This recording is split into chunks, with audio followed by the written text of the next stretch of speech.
And you guys can start whenever you want. Idaho Strategic Resources has grown from a regional mine operation into a vertically integrated gold producer with deep roots in a historic mining region. Its operational discipline and strong local presence support continued production growth and scalability. Good afternoon. My name is Hayden Malone. Along with Isaac Palmer, Aiden Sanders, Evan Galley, and Jace Palm, we issue a buy recommendation of Idaho Strategic Resources using a sum of the parts valuation with a 12-month target price of $47.02, representing an upside of 15.1%. IDR is a junior gold miner based in Idaho that operates the producing Golden Chest Mine, processing ore its majority-owned New Jersey mill, which can process up to 360 tons per day. To maintain production standards, IDR is exploring the high-grade H-Vein, Paymaster, and Red Star areas of the Golden Chest Mine. IDR is targeting annual gold production of 20,000 ounces and is constructing the on-site Murray mill to support this. They also own the largest rare earth element land package in the U.S. as an additional revenue source for the future. Our investment recommendation is based on 3 thesis points. First, capital expenditure upgrades driven by the on-site mill, a paste backfill system, and the opportunity of a night shift. Second, being positioned to scale with rising gold demand, where operational cash flow growth translates to future funding, letting IDR be aggressive in site expansion and exploration without relying on external capital. And third, low balance sheet risk, highlighted by minimal leverage, protecting IDR from inevitable downturn periods. Gold miners are price takers, with revenues and margins tied directly to volatile commodity prices. As a result, profitability depends on strict cost discipline through minimizing all sustaining costs and continuing to reinvest in the mine development and for exploration. Despite this, fewer than 1% of exploration projects reach commercial output, and development timelines typically span 7 to 10 years. This is critical for junior miners that often lack the capital to endure prolonged development cycles during weaker gold environments. Since January 30th, 2025, gold has surged 74%, driven by a weaker US dollar and geopolitical uncertainty. Over that same period, the Junior Gold Miners ETF has risen 152%, highlighting the sector's operational leverage to the price of gold and their ability to generate strong equity returns in a favorable pricing environment. Moving to our competitor analysis, IDR is classified as a junior miner. These are typically exploration stage companies that rely heavily on equity financing and carry significantly higher risk. Senior mining companies operate on a much larger scale, run multiple mines, and have access to debt markets, something that IDR is still working towards. But IDR stands out from its peers. It is undervalued as senior miners when evaluated from an enterprise to resources valuation. To its junior mining peers, it leads in both gross and net margin, with a 20% difference in net margin to the closest competitor in our peer group. This edge comes from IDR's mining efficiency. They target high-grade gold areas, while its competitors mainly operate open pit mines. IDR is in a unique position, outperforming its junior mining peers while working towards becoming a senior miner. Idaho has favorable mining legislation. The Fraser Institute ranked Idaho 21st out of 82 regions based on policy and investment attractiveness. According to our legal expert, governor support is crucial for passing legislation that promotes development in the region. Fortunately, Idaho's had governor support of the industry and worked with the mining companies for the last 20 years, which helps IDR future mine expansion and permitting for new projects. Our first thesis point is IDR's planned capital expenditure upgrades that will lead to cost savings, more gold mine, and expanding margins. IDR is in the process of building the Murray mill, an on-site mill that will save the company the 45-minute drive to the New Jersey mill, saving IDR $31 per ton, or $1.9 million per year. Additionally, IDR is in the process of implementing a paste backfill system, which will help mine more veins while keeping mine integrity. This will save IDR $20 per ton, or $1.2 million per year. With this addition, IDR is considering adding a night shift, potentially doubling production over time. This growth in output can help IDR as it continues to advance out of the junior mining category. For our second thesis point, we believe IDR is strategically positioned to scale with the rising gold demand. Over the past 6 months, gold has reached record highs, supported by central bank demand and investor speculation. Over the past 6 months, gold has outperformed the US dollar by 41% on a relative basis, while US 10-year treasuries have appreciated 3% versus the dollar. This gap underscores gold's role as a growth investment with inflation protection. For IDR, which operates under a production-backed funding model, this increase in the price of gold translates into operational leverage. For every 1% increase in the price of gold, adds roughly a 1% increase in operating cash flow. Even in a flat pricing environment, current levels generate sufficient cash flow to cover expenses, fund capital expenditures, and continue to reinvest in the mine development and exploration. For our final thesis point, we believe IDRs maintain their balance sheet well for future growth. IDR maintains minimal debt, only utilizing equipment financing, enabling it to have a debt-to-equity ratio of 4%. Its minimum financing obligations reduces the risk of operational disruption during periods of gold weakness. Additionally, $41 million in treasuries enables IDR to have income through interest and expand its capital flexibilities for future expenditures. IDR's current sustaining capital expenditures are $2.4 million per year, focused on milling and mining equipment, so this excess cash gives IDR excess cash flow coverage. With their well-managed balance sheet, we believe IDR strategically positioned to navigate this market cyclicality and protect profitability. Analyzing IDR's financial position, beginning with the expansion of gross margins from 1% in 2020 to 64% by Q3 2025. This expansion was fueled by dual tailwinds of tripling gold production and a surge in gold market prices above $4,000 an ounce, as well as keeping direct cash cost discipline. The strategy behind this revenue growth is locating high-grade gold rather than volume-based mining. Instead of increasing total rock tonnage through lower-grade open pit operations, IDR has shifted its production focus to high-grade veins at Golden Chest, significantly increasing its GPT output. This operational shift is supported by significant liquidity strength, with a quick ratio of 8.5 that provides the capital buffer necessary for funding aggressive exploration. IDR's operational health can be measured by its all-in sustaining costs, or AISC, as it captures all costs from exploration to G&A. IDR's standard AISC sits 52% above the industry average, inflated by its decision to include discretionary exploration costs not associated with Golden Chest, a practice that is not done by the rest of the industry. For evaluation, we analyzed IDR using a sum of the parts framework to assign value to their projects. We used a 3-case discounted cash flow model for the Golden Chest mine, a real options valuation for the Lemhi Pass Rare Earth prospect, and Butte Highlands joint venture was assigned a value attributable to IDR in the event of a sale. Our target price for both the Golden Chest mine and Lemhi Pass are a composite average of base, bear, and bull scenarios to capture each project's value. We also conducted a relative valuation using broader market peer multiples, but believe that IDR's unique positioning compared to its peers does not accurately reflect its implied value. Our base scenario for Golden Chest free cash flow is primarily driven by 3 factors: gold price, production volume, and cost of mining. Using a multi-regression analysis of the Fed funds rate, CPI, and economic uncertainty index, we project gold will hit $6,000 per ounce by 2030. The new mill and paste backfill system will enable a night shift, doubling annual rock mine to 80,000 tons per year through 2030, with GPT yields calculated from averages of recent vein samplings. These infrastructure upgrades are also expected to reduce direct mining costs per ton by 12%. We developed a proprietary ESG scorecard to assess material concerns in the mining industry and found that given IDR's strong relative performance, there is no material risks associated with ESG to be applied to our valuation. IDR posted an 83 environmental score due to its award-winning paste filling system and underground mining unit. As operations scale, emissions are increasing. However, emissions as a percentage of revenue is rapidly contracting. IDR's social score matches well with the broader industry as they have had few mine safety violations and increased their community investment to $100,000 over the past 5 years. IDR's weakest pillar is governance, as 2 key executives control 40% of the board, limiting board independence and increasing the potential impact of leadership succession. We have identified 3 critical investment risks. First, gold price exposure, which drives margin and earnings volatility. Second, single asset concentration, which increases event volatility, however is mitigated by IDR's strong cash position, which provides resistance against short-term mine disruptions. And third, mine depletion, as there is no guarantee the Golden Chest mine will continue to supply high-grade gold reserves.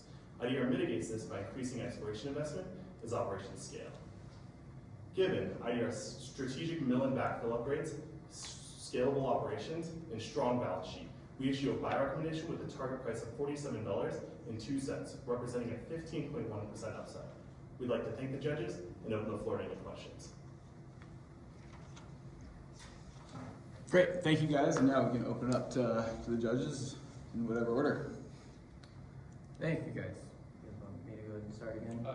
Yeah, we just get the same numbers. Same order? Okay. Well, a couple comments first. I liked how you guys, I think you nailed the near-term catalyst as far as the on-site mill pace backfill system and night shift.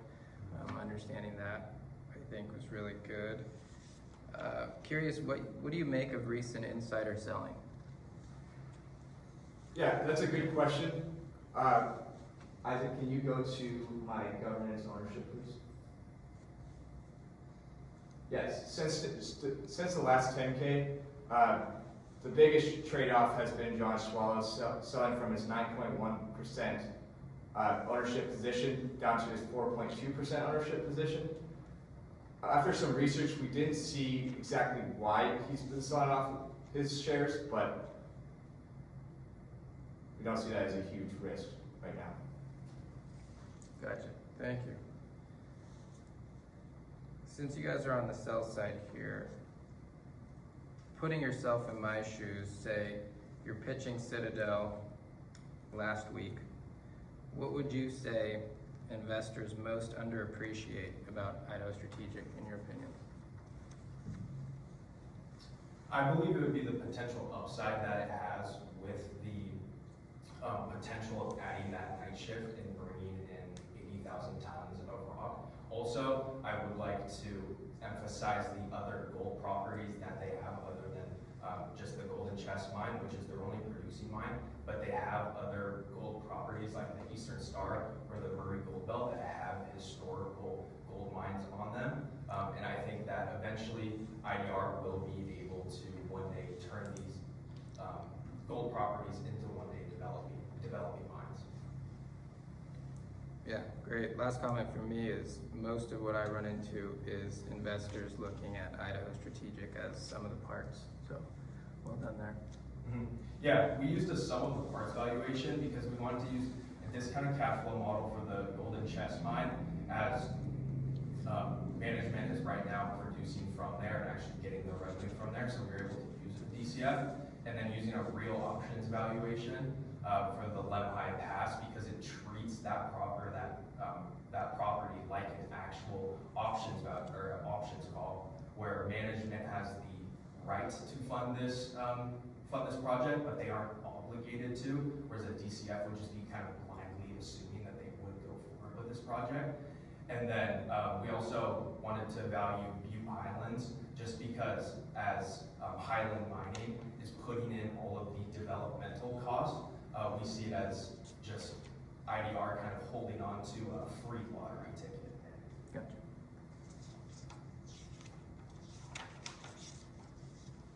Okay, done? Yeah. Okay, fairly simple question. So right now, as the price is bonus, it's like over $40 and your target is 47.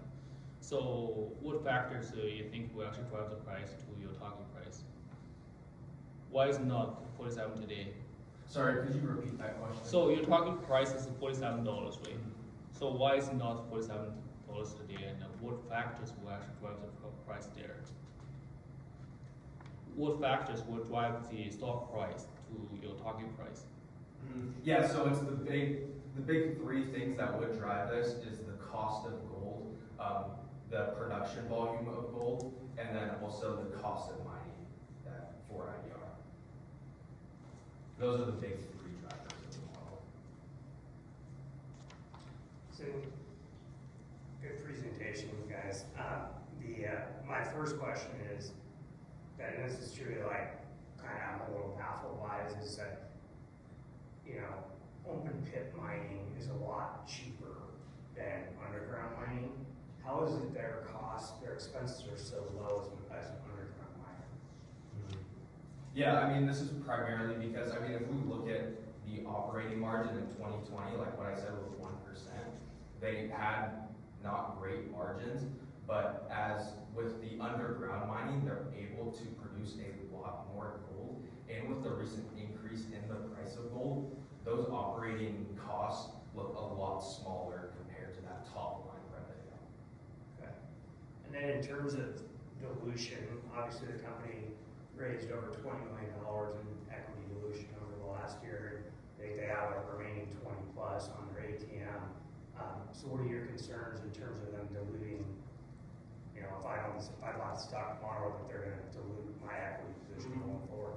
Is that a concern? And then are you worried about them expanding that ATM? Yeah, so actually, we don't believe that IDR will be reliant on this equity issuance just because of the future cash flows that we are expecting from IDR's golden chest mine. So yes, they could do a little bit more, but we don't think that they will be reliant on it. Okay. And then in terms of just general gold prices, what's your guys' view in terms of the Fed, where they're at in terms of future quantitative easing that would drive gold higher, or if they get hawkish, that, essentially you could get a correction in precious metals? That's a good question about how we forecasted gold. So we actually used three variables, as Aiden mentioned earlier: the Fed funds rate, the economic policy index, and CPI. And the main one we looked at when forecasting forward was the economic policy uncertainty index, as this one was a really good factor in pricing out like what gold has been doing right now, people fleeing to it due to just unrest, and we had it kind of being a lot higher into 2028 and then starting to flatten out, which is why our gold has a bigger spike in the beginning, but then starts to level out. Send it down the table. About 3.5 minutes left, so probably another 2 or 3 questions. Okay. You can skip me if you've got something. You can go. Okay, so my second question is about the rare earth assets. So what kind of options the company has, in order to actually create more value for the shareholders? Can you repeat that question one more time? So let's say what kind of options the company has to create more value for shareholders on those, let's say, rare earth elements assets. Yeah, I can answer that question. Isaac, can you go to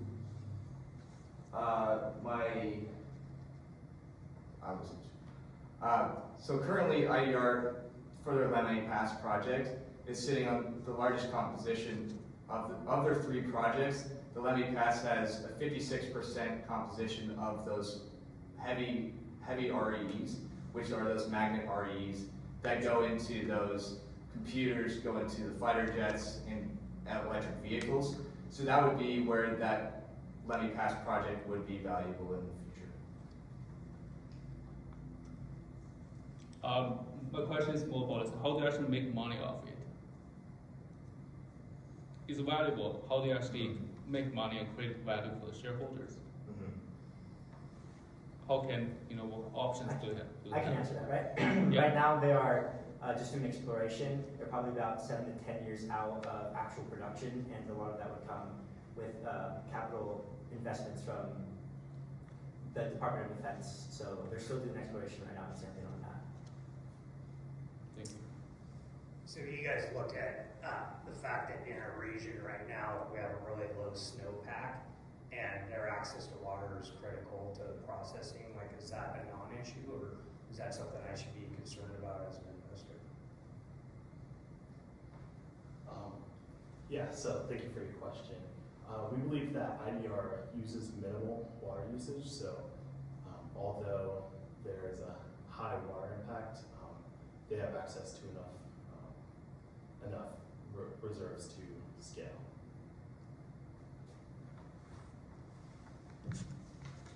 Time for one more question. So let's assume company, cash on the balance sheet, they're open to investing that back into the business. Where would you guys assume that the company is going to spend that money? Yeah, we believe that the company is holding all of this cash just due to, they want cash on hand if they have to quickly scale up operations at some other area that they own, some other mine site. So we believe that most likely, just from management's perspective, that this would probably be another gold mining operation. Do you think they're moving quick enough in that regard? Too slow? I believe that they're just moving with the right timeline, because right now, as we talked about, there is that long timeline from production or exploration to production timeline. And with just some of these new acts that are coming out, like the Speed Act, that are going to help with that production timeline, we don't believe that there's a huge rush to get those projects up and running. Thanks. Great. Well, that was the 10 minutes for Q&A. So.